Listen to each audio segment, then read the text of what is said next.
Alors l'imam Ibn al-Qayyim a dit, en parlant des maladies qui peuvent toucher le cœur, il a dit il y a deux maladies qui se présentent au cœur et qui s'y installent et qui prennent possession de ce cœur.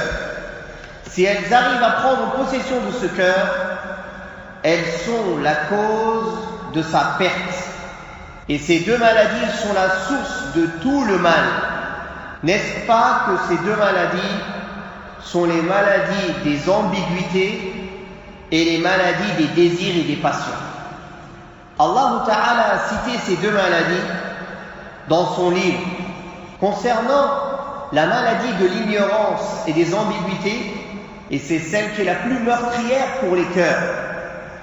Alors dans sa parole, fi qulubihim maradun fazadahum Allah marada, Surat al-Baqarah. Ils ont dans leur cœur une maladie, alors Allah leur rajouta de la maladie. Ici il s'agit du doute et des ambiguïtés, en parlant des hypocrites. Puis Allah tabarak wa ta'ala dit dans Surat al-Muddathir, وَلْيَقُولَ الَّذِينَ فِي قُلُوبِهِم مَّرَضٌ وَالْكَافِرُونَ مَاذَا أَرَادَ اللَّهُ بِهَذَا مَثَلًا. Et pour que ceux qui ont dans leur cœur une maladie et un enclin, et les mécréants disent, qu'est-ce qu'Allah a voulu par cet exemple?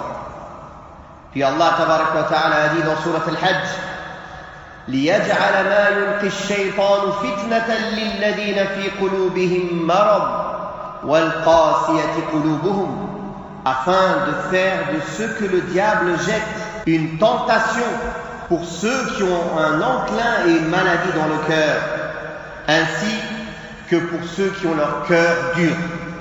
Dans ces trois versets, la maladie qui est désignée est la maladie de l'ignorance et des ambiguïtés.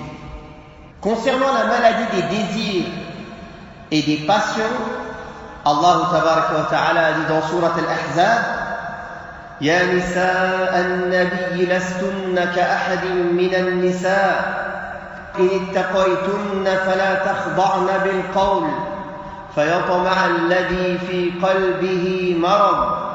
Ô vous les femmes du prophète, vous n'êtes pas comme toutes les autres femmes. Si vous craignez Allah, ne soyez pas complaisantes dans votre langage, afin que celui dont le cœur est malade ne vous convoite pas, et tenez un langage décent. Ce qui est voulu ici, c'est que la femme n'embellit pas sa voix quand elle parle à des étrangers, pour que celui qui a une maladie et un enclin dans son cœur ne les convoite pas.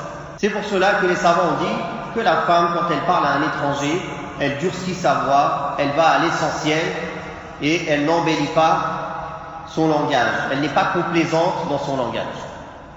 Puis, Ibn al-Qayyim a cité encore dans ce passage, le cœur peut être touché par d'autres maladies, comme l'ostentation, l'orgueil, l'autosatisfaction, la jalousie, ou bien l'amour de présider, ou aimer s'élever sur les autres sur terre.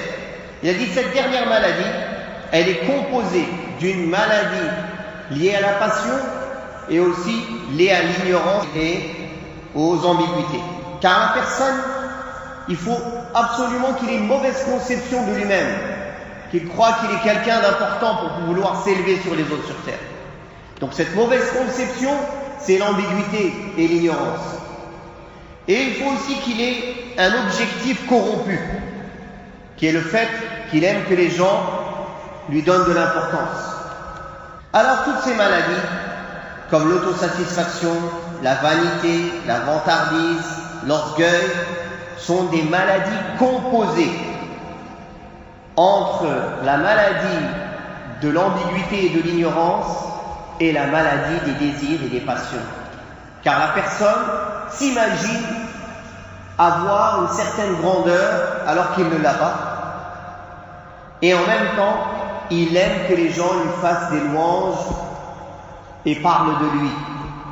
C'est pour cela que toutes les maladies qui peuvent atteindre le cœur sont soit une maladie liée au désir et aux passions, soit une maladie liée à l'ambiguïté et à l'ignorance, soit une maladie composée entre les deux. Et il finit par dire, et c'est là qu'on va en revenir dans notre sujet, toutes ces maladies sont le fruit de l'ignorance. Et leur remède est quoi? La science. Car quand le prophète sallallahu alayhi wa sallam a été interrogé, quand les compagnons radiyallahu anhum sont partis en expédition et que l'un d'entre eux a eu une blessure à la tête, ils lui ont ordonné de se laver. Il s'est lavé, il est mort. Il a demandé à faire le tayammum, les ablutions sèches. Eux, ils n'ont pas su. Ils lui ont dit non, il faut absolument que tu fasses ces grandes ablutions. Il est mort à cause du fait qu'il a attrapé froid et qu'il était malade, il était blessé à la tête. Ça lui a lui, il est mort. Le prophète sallallahu alayhi wa sallam s'est fâché et il a invoqué contre eux. Puis il a dit une phrase très importante. Pourquoi n'ont-ils pas questionné quand ils ignoraient?